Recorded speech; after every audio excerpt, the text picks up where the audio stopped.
செவி வழி கதை கேட்க வந்திருக்கும் அன்பு நேயர்களுக்கு இனிய வணக்கங்கள். எழிலன்பு ஆடியோ நாவல்ஸ் சேனலுக்கு உங்களை அன்புடன் வரவேற்கும் நான் உங்கள் பிரீத்தி திலீபன். கதை கேட்போம், காதுகளுக்கு இனிமை சேர்ப்போம். இந்த ஆடியோ நாவல்ஸ் உங்களுக்கு பிடித்திருந்தால் லைக் பண்ணுங்க. உங்கள் கருத்துக்களை கீழே கமெண்ட்ஸ்ல சொல்லுங்க. உங்கள் நண்பர்களுக்கும் ஷேர் பண்ணுங்க. நம்ம சேனலில் தொடர்ந்து கதைகளை கேட்டு மகிழ சப்ஸ்கிரைப் பண்ணுங்க. கூடவே நோட்டிபிகேஷன்ஸ் பெற பெல் பட்டனையும் தட்டி விடுங்க. இப்ப கதை கேட்கலாம் வாங்க. எழுத்தாளர் எழிலன்பு அவர்களின் ஜதியோடு சதிராடு, அத்தியாயம் 2. பைத்தியமாடா நீ, எவ்வளவு நல்ல சான்ஸ், அதை இப்படி விட்டுட்டு வந்திருக்கியே என்று அவன் எதிரே நின்று கொண்டு மனம் பொறுக்காமல் கத்தினாள் மதனா. சரி, உட்கார்ந்து பேசு, கால் வலிக்க போகுது என்று அவள் கையை பிடித்து அமர வைக்க முயன்றான் நிருபன். அவன் கையில் பட்டென்று ஒரு அடியை போட்டு தட்டி விட்டவள், இங்க நான் தொண்டை வலிக்க கத்திக்கிட்டு இருக்கேன், அது உன் காதுல விழுந்துதா இல்லையா? இப்ப நான் உட்கார்றதா முக்கியமா என்று அவள் சிடுசிடுக்க, கத்துறதுன்னு முடிவாகிடுச்சு, அதை உக்காந்துகிட்டே தான் செய்ய என்று அவன் இலகுவாக சொல்ல அவள் உக்கிரமாக முறைத்தாள். சரிதான், உக்காரடி என்றவன் அவளை இழுத்து தன் அருகே அமர வைத்தான். அவர்கள் இருவரும் ஒரு சாலையோர தள்ளுவண்டி சாப்பாட்டு கடையின் முன் போடப்பட்டு இருந்த பிளாஸ்டிக் நாற்காலியில் அமர்ந்திருந்தனர். அங்கே இருந்ததே மொத்தம் 4 நாற்காலிகள் தான். அதிலும் ஆட்கள் அமர்ந்திருக்க, நின்று கொண்டும் சிலர் உணவை உண்டு கொண்டு இருந்தனர். இவர்கள் சத்தமாக பேசுவதை கேட்டு அவர்கள் திரும்பி பார்க்க, அதையெல்லாம் இருவருமே கண்டுகொள்ளவில்லை. அண்ணா, 2 பிளேட் பரோட்டா என்று நிருபன் உணவுக்கு சொல்ல, உனக்கு வேணும்னா கொட்டிக்கோ, எனக்கு தேவையில்லை என்றாள் விரைத்து கொண்டு. ரொம்ப அழட்டிக்காதடி, நைட் 10 மணி ஆச்சு, காலையிலிருந்து செட்டில் அலைஞ்சதுக்கு அங்க கொடுத்த சாப்பாடெல்லாம் பத்தல. 2 பரோட்டாவை உள்ள தள்ளிட்டு போனாதான் ராத்திரி நிம்மதியா தூக்கம் வரும் என்றான். உனக்கு வேணும்னா நீ கொட்டிக்கோ, நான் வேணாம்னா சொன்னேன் என்று முகத்தை வேறு பக்கம் திருப்பி கொண்டு கேட்க, அவள் நாடியில் கை வைத்து முகத்தை தன் பக்கம் திருப்பினான். இப்ப எதுக்கு சண்டைக்கோழி போல வெடைச்சுக்கிட்டு இருக்க என்று அவள் முகம் பார்த்து கேட்டான். ஏன்னு உனக்கு தெரியாது என்று கேட்டவளின் கண்களில் கனல். அதற்குள் 2 பிளேட் பரோட்டாவை கொண்டு வந்து கடைப்பையன் கொடுத்துவிட்டு செல்ல, அவளிடம் ஒன்றை கொடுத்துவிட்டு தான் ஒன்றை வாங்கி புரோட்டாவை பீத்து போட்டு சால்னாவை அதன் மேல் ஊற்றி ஊற வைத்து சாப்பிட ஆரம்பித்தான். தன் கேள்விக்கு பதில் சொல்லாமல் சாப்பிட ஆரம்பித்தவனை உஷ்ண மூச்சுடன் பார்த்தாள் மதனா. பரோட்டா சால்னா 2மே சூடா இருக்கு, நீ வேற அதை இன்னும் சூடு பண்ணாம சாப்பிடு என்றான். இனி உண்டு முடிக்கும் வரை பேச மாட்டான் என்று புரிந்துவிட, விசுக்கு விசுக்கு என்று புரோட்டாவை பீத்து போட்டு சாப்பிட ஆரம்பித்தாள். யப் என்று ஏப்பம் விட்டுத்தான் சாப்பாட்டை முடித்தான். சாப்பாட்டுக்கு பணத்தை கொடுத்துவிட்டு இருவரும் அங்கிருந்து கிளம்பினர். நிருபன் தனது 2 சக்கர வாகனத்தை உருட்டி கொண்டு இருக்க, பக்கத்தில் நடந்து வந்து கொண்டு இருந்தாள் மதனா. அப்போது போல் இல்லாமல் இப்போது அவள் அமைதியாக வர, இப்ப கேளு உன்னோட கேள்விய என்று நிருபன் அந்த அமைதியை கலைத்தான். அவன் கலைத்து விட்டால் ஆயிற்றா? தான் கேட்டபோது பதில் சொல்லாதவனிடம் இப்போது தான் ஏன் பேச வேண்டும் என்ற வீம்பு வந்து அமர்ந்து கொண்டது. ஓகே ஓகே, உன் கோவம் புரியுது, நானே சொல்றேன். வருஷ கணக்குல நான் காத்திருந்த சான்ஸ் தானா தேடி வந்த போது மறுத்தது முட்டாள்தனம்தான். ஆனா என்னோட திறமைக்கு கிடைக்காத ஒன்ன என்னால எப்படி ஏத்துக்க முடியும் சொல்லு என்று கேட்டான். என்ன பேசுற நீ? 50 பேர் இருந்த இடத்துல ஒன்ன மட்டும்தான் மாஸ்டர் கூப்பிட்டாரு. அது உன்கிட்ட திறமை இருக்குன்னு மாஸ்டர் நம்பினதுனாலதான். அது புரியல உனக்கு? நடந்து கொண்டு இருந்தவள் நின்று அவனை திட்டினாள். தானும் வண்டியை தாங்கியபடி நின்றவன், போடி லூசு, இவ்வளவு நாளும் தெரியாத என்னோட திறமை இப்ப மட்டும் மாஸ்டருக்கு தெரிஞ்சதாக்கும் என்று கடுப்புடன் சொன்னவன், என்னோட திறமைய பார்த்திருந்தா அவனுக்கு பதில் இவன்னு சப்டியூட்டா என்ன கூப்பிட்டிருக்க மாட்டாரு என்றான் மனத்தாங்களுடன். எதுக்கு கூப்பிட்டிருந்தா என்னடா நிரோ, சான்ஸ் கிடைக்கிறது தானே முக்கியம் என்றாள். சான்ஸ் கிடைக்குதுன்னு என்னால அப்படி இருக்க முடியாதுடி மதனா, நான் இப்படிதான் என்றவன் மீண்டும் வண்டியை தள்ளி கொண்டு நடக்க ஆரம்பித்தான். இதெல்லாம் நல்லா அல்லடா நிரோ, ஒரு சான்ஸ், ஒரே ஒரு சான்ஸ் கிடைக்காதான்னு அவன் அல்லாடுறான். சான்ஸ் கிடைக்கிறதே பெரிய விஷயம், அதை விட கிடைச்ச சான்ஸை தக்க வச்சுக்கிறது தான் ரொம்ப பெரிய விஷயம். நீ என்னன்னா கிடைச்சதை விட்டுட்டு ரூல்ஸ் பேசிக்கிட்டு இருக்க? இப்படி இருந்தா நீ முன்னுக்கு வந்து எப்ப டான்ஸ் மாஸ்டர் ஆகுறது என்று சலித்து கொண்டாள்.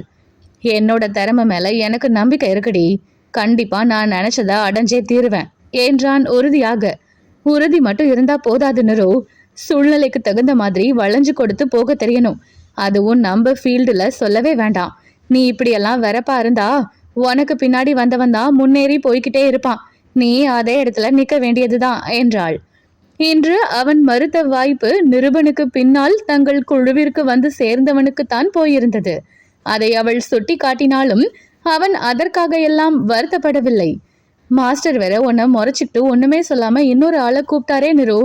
அவர் எதுவும் சொல்லி இருந்தாலும் பரவாயில்ல, அவர் ஒண்ணுமே சொல்லாம இருந்தது வேற பயமா இருக்கு.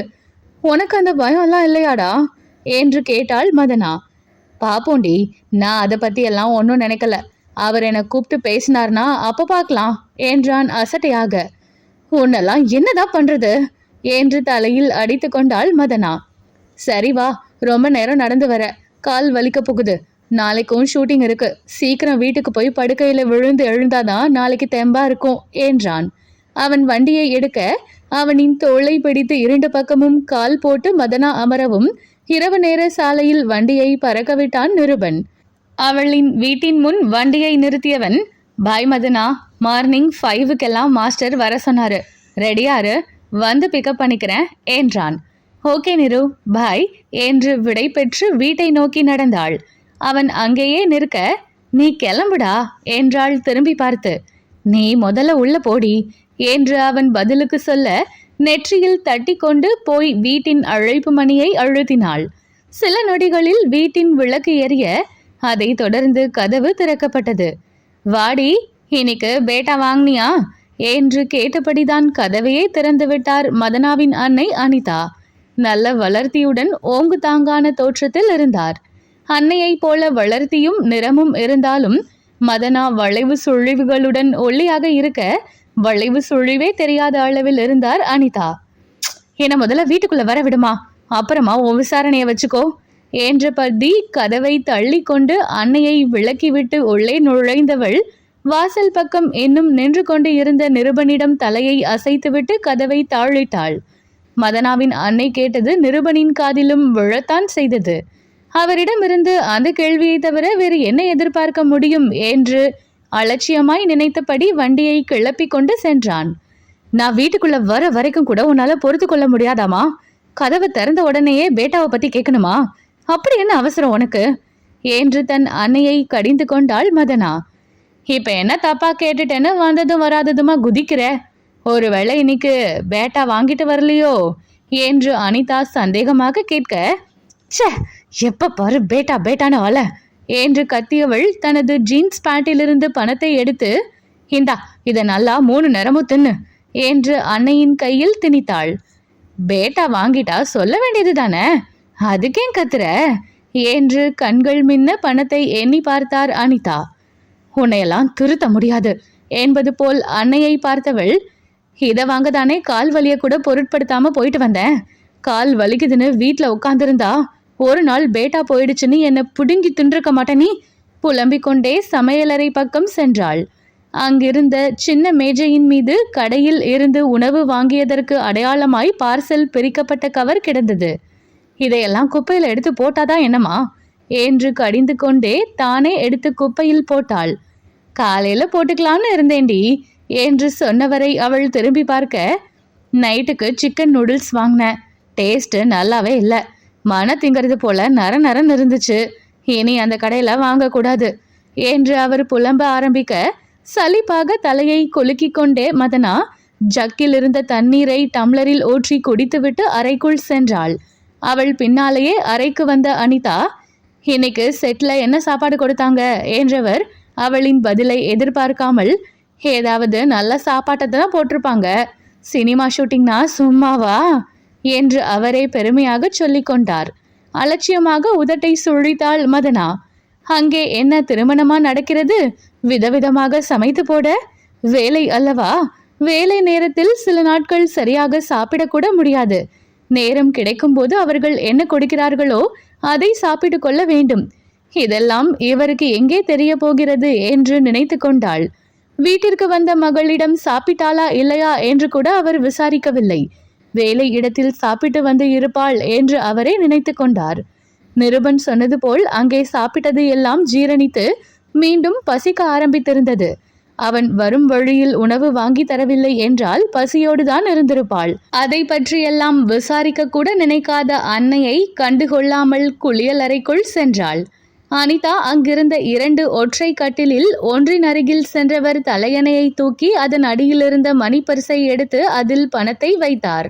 அதை பார்த்து கொண்டே குளியலறையில் உடையை மாற்றி வந்த மதனா, இப்படி காசு சேர்த்து வச்சு அப்படி என்ன சாதிக்க போறியோ என்று சலிப்பாக சொல்லிக்கொண்டே தனது படுக்கையில் சென்று அமர்ந்தாள். ஆமா, அப்படியே நீ லட்சமா வாங்கிட்டு வந்துட்ட. நான் சேர்த்து வச்சு நகை நட்டுமா வாங்கி போட்டுக்க போறேன். நீ வாங்கிட்டு வரும் காசு நாளைக்கு சாப்பாட்டுக்கு கூட பத்தாது என்று நொடித்து கொண்டார் அனிதா. முகம் சிவக்க அன்னையை பார்த்தவள், வீட்டுல சோறாக்கி தின்னா பத்தும், 3 நேரமும் ஹோட்டல்ல வாங்கி தின்னா இந்த சம்பாத்தியம் என்ன? லட்சமா வாங்கிட்டு வந்தா கூட பத்தாது என்றாள் வெடுக்கென்று. சோறு ஆக்கணுமா என்று மகளை கோபமாக பார்த்தவர், என்னோட உடம்பு இருக்கிற இருப்பு தெரியாம பேசாதடி. கொஞ்ச நேரம் நின்னா கூட என் கால் முட்டி வலிக்கிற வலி எனக்கு தான் தெரியும். நீ காலையில வெளியில போனா நைட் தூங்க மட்டும்தான் வீட்டுக்கு வருவ. அம்மாவுக்கு முடியலையே பாவம்னு வீட்டுல நீ என்ன வேலை செஞ்சுட்டா போற? நான் வீட்டுக்குள்ள நடமாடிட்டு இருக்கிறதே எனக்கு பெரிய விஷயமா இருக்கு. இதுல நான் சோறு வேற ஆக்கி திங்கணுமோ என்றவரை பார்த்து அவளுக்கு கோபம் வந்தது. ஆனாலும் அதை அடக்கி கொண்டு, சரி நீ பாவம்தான், அதனால நாளையில இருந்து நான் வீட்ல இருந்து உனக்கு 3 நேரமும் சோறாக்கி போடுறேன் என்றாள் அமைதியாக. ஹேய், என்னடி பேசுற? வீட்ல இருந்தா காசு எப்படி வரும்?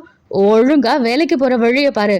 என்னைய பாத்துக்க எனக்கு தெரியும் என்று பதறி போய் சொன்ன அன்னையை நக்கலாக பார்த்துவிட்டு படுக்கையில் சாய்ந்தாள் மதனா. அவள் ஒன்றும் சொல்லாமல் படுக்கவும், என்னடி வேலைக்கு போறதானே என்று பதற்றம் குறையாமல் கேட்டார். அத நாளைக்கு பாப்போம், எனக்கு கால் ரொம்ப வலிக்குது, நான் தூங்கணும் என்று கண்களை மூடிக்கொண்டாள். ஹேய், சொல்லிட்டு தூங்குடி என்று அவர் அதட்ட, அம்மா தாயே, உன்கிட்ட பேச்சு வாங்காம தப்பிக்கிறதுக்காகவே நான் வேலைக்கு போயிடுவேன், படுத்து தூங்கு, என்னையும் தூங்க விடு என்று கண்களை திறவாமல் கத்திவிட்டு போர்வையை இழுத்து மூடிக்கொண்டாள். நீ புடுங்கு தாங்க முடியாம தான் என் அப்பன் சீக்கிரம் மேல போய் சேர்ந்துட்டாரு போல இருக்கு என்று போர்வைக்குள் முனகியபடி உறங்க முயற்சி செய்தாள் மதனா. வீட்டின் கதவை தானே திறந்து கொண்டு உள்ளே நுழைந்த நிருபன் சோஃபாவில் அமர்ந்தபடியே உறங்கிக் கொண்டு இருந்தவரை பார்த்து அப்படியே நின்றான். இந்த அம்மா வேற என்று மெல்லிய குரலில் சலித்தபடி அவரின் அருகில் சென்று, அம்மா என்று அழைத்தவாறு அவரின் தோளில் கை வைக்க, நிருபா வந்துட்டியாப்பா என்று கேட்டவாறு படக்கென்று கண் விழித்தார். அம்மா, உங்களுக்கு எத்தனை முறை தான் சொல்றது, எனக்காக காத்திருக்காம தூங்குங்கன்னு? இவ்வளவு நேரம் முழிச்சிருந்தா உங்க உடம்பு எனத்துக்காகும் என்று கடிந்து கொண்டான். இதையே நானும் உன்கிட்ட கேட்கலாம் தானே என்று கேட்டவரை பார்த்து முறைத்தவன், போதுமா, திரும்ப உங்க பாட்ட ஆரம்பிச்சிடாதீங்க, கேட்டு கேட்டு சலிச்சு போயிருச்சு என்றான் அலுப்பாக. எனக்கும் நான் சொல்லி சொல்லி சலிச்சு போயிருச்சு, ஆனாலும் சொல்லாம இருக்க முடியலையே. என் புள்ள நீ இப்படி வீட்டில் தங்காம சினிமா செட்டா சுத்துறத நினைக்கும் போதே நைட் படுத்தா எனக்கு நிம்மதியா தூக்க வர மாட்டேங்குது என்று அவனின் அன்னை பத்மா புலம்ப, படுத்து தூங்குனா தூக்கம் வரும், இப்படி உக்காந்துக்கிட்டே தூங்குனா எப்படி தூக்கம் வரும் என்று கிண்டலாக கேட்டான். உனக்கு என் கவலை கிண்டலா இருக்கு என்றவர் அவன் தோளில் லேசாக அடித்தார்.